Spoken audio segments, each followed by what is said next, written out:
Hai semua, Assalamualaikum. Di video kali ini Dapur Mega mau berbagi resep masakan sehari-hari dari olahan telur. Kalau di Padang ini namanya sambal lado tanak. Menu ini rasanya sangat enak, apalagi kalau kita makan dengan nasi putih dan sayur lalapan. Nah, untuk teman-teman yang penasaran bagaimana cara membuatnya dan apa aja bahan yang kita gunakan, yuk simak videonya. Langkah pertama, di sini kita siapkan dulu 7 butir telur ayam. Ini telurnya sudah kita rebus dan kita kupas juga seperti ini. Kemudian kita juga menggunakan 100 gram ikan teri tawar atau badak kering. Ini ikan terinya sudah kita bersihkan dan kita buang juga kepalanya seperti ini. Ini kita sisihkan dulu.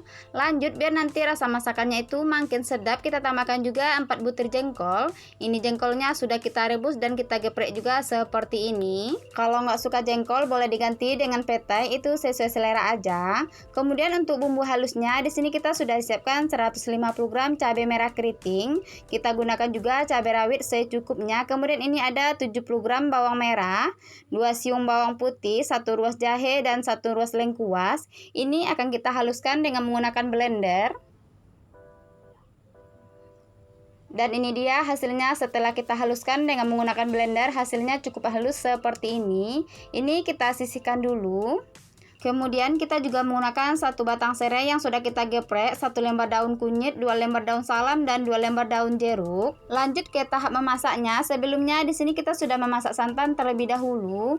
Ini santannya kita gunakan dari 1 buah kelapa ya. Kemudian kita peras santannya. Ini kita masak dulu santannya sampai mengental ataupun mengeluarkan sedikit minyak. Kalau santannya sudah mengeluarkan sedikit minyak seperti ini, langsung aja kita masukin bumbu yang sudah kita haluskan tadi.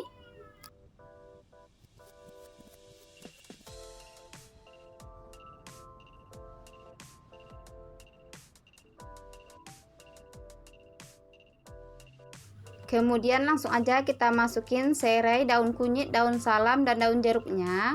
Lalu ini akan kita aduk sampai merata dan kita masak kuahnya ini sampai mendidih.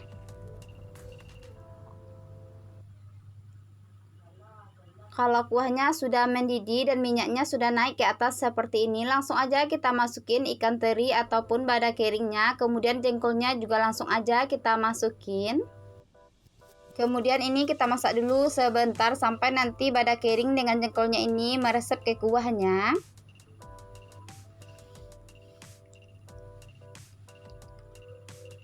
Nah, ini dia kuahnya sudah mengental seperti ini dan aroma wanginya juga sudah keluar. Langsung aja kita masukin telur rebusnya. Lalu ini sambal lado tanaknya akan kita masak sampai matang, sampai nanti kuahnya itu menyusut. Dan sesekali ini kita aduk biar nanti bagian bawahnya itu tidak gosong. Langsung aja kita masukin bumbunya. Di sini kita menggunakan 1 sendok teh garam atau secukupnya, kemudian setengah sendok teh kaldu ayam. Kalau teman-teman mau menambahkan micin ataupun gula pasir itu juga boleh ya, sesuai selera aja.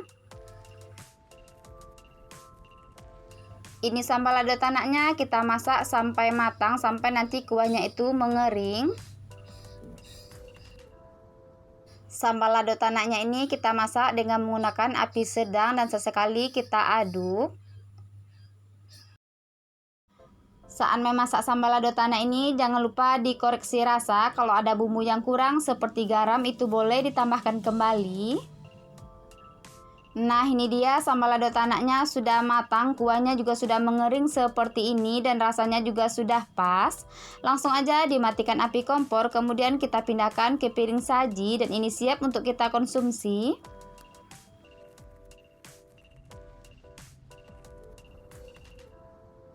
Langkah pertama, di sini kita siapkan dulu sebanyak 800 gram kacang panjang. Ini kacangnya sudah kita potong-potong sesuai selera. Ini nanti akan kita cuci sampai bersih. Lanjut kita juga menggunakan telur ayam secukupnya. Ini telur sudah kita rebus dan kita kupas juga ya, seperti ini. Kemudian biar nanti rasa masakannya itu makin sedap, kita tambahkan juga 50 gram ikan teri asin. Ini ikan terinya sudah kita bersihkan dan kita buang juga kotorannya seperti ini. Lanjut untuk cabenya, kita menggunakan 100 gram cabai giling padang. Kalau nggak ada cabai giling padang, boleh gunakan cabai merah keriting seperti biasa, kemudian di blender sampai halus. Lalu ini ada bumbu yang akan kita haluskan, 1 ruas jahe, 1 siung bawang putih secukupnya kunyit, dan 10 siung bawang merah. Ini akan kita haluskan dengan menggunakan ulekan. Ini dia hasilnya setelah kita haluskan dengan menggunakan ulekan. Untuk bawang merahnya nggak terlalu halus ya teman-teman, cukup seperti ini aja. Lanjut ke tahap memasaknya, kita masukin dulu cabai giling padangnya ke wajan ataupun ke teflon. Kemudian kita masukin semua bumbu yang sudah kita haluskan tadi. Kita tambahkan juga 3 senti lengkuas, 1 batang serai yang sudah kita geprek, kemudian ada 1 lembar daun kunyit, 1 lembar daun salam, 3 batang daun ruku-ruku, dan 2 lembar daun jeruk. Kemudian langsung aja kita masukin santan secukupnya. Untuk santannya ini kita gunakan lebih kurang 1 liter. Langsung aja kita aduk sampai merata dan kita masak santannya ini dengan menggunakan api sedang. Kita masak sampai mendidih. Ini santannya diaduk-aduk terus ya, biar nanti santannya itu tidak pecah. Kalau santannya sudah mendidih seperti ini, langkah selanjutnya kita masukin ikan terinya.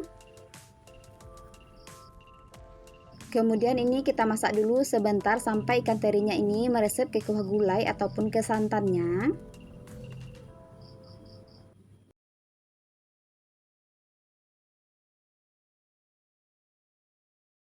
Nah, ini ikan terinya sudah meresap ke kuah gulai dan aroma wanginya juga sudah keluar. Langsung aja kita masukin kacang panjang.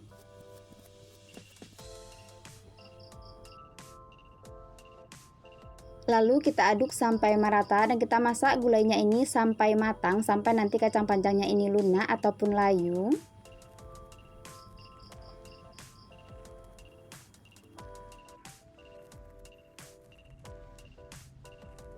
Kalau kacang panjangnya sudah mulai layu seperti ini, langsung aja kita masukin telur rebus yang sudah kita siapkan tadi.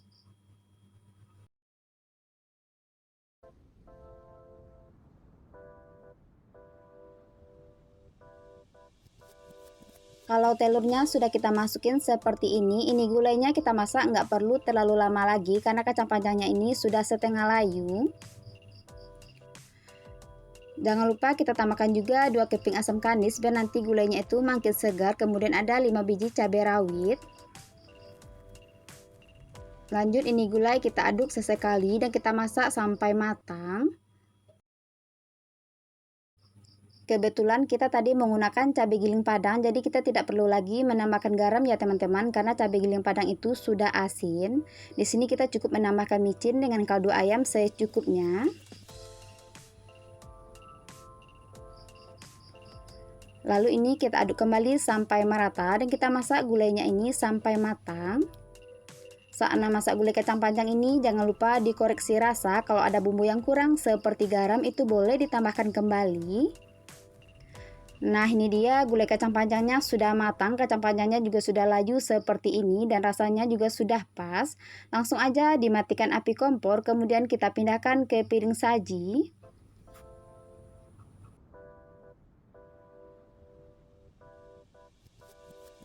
Nah, gimana teman-teman cara membuat gulai kacang panjangnya? Cukup mudah kan? Nah, pastinya ini rasanya sangat enak. Nah, untuk teman-teman yang penasaran bagaimana rasanya, jangan lupa dicobain resepnya. Semoga video kali ini bermanfaat. Selamat mencoba dan terima kasih.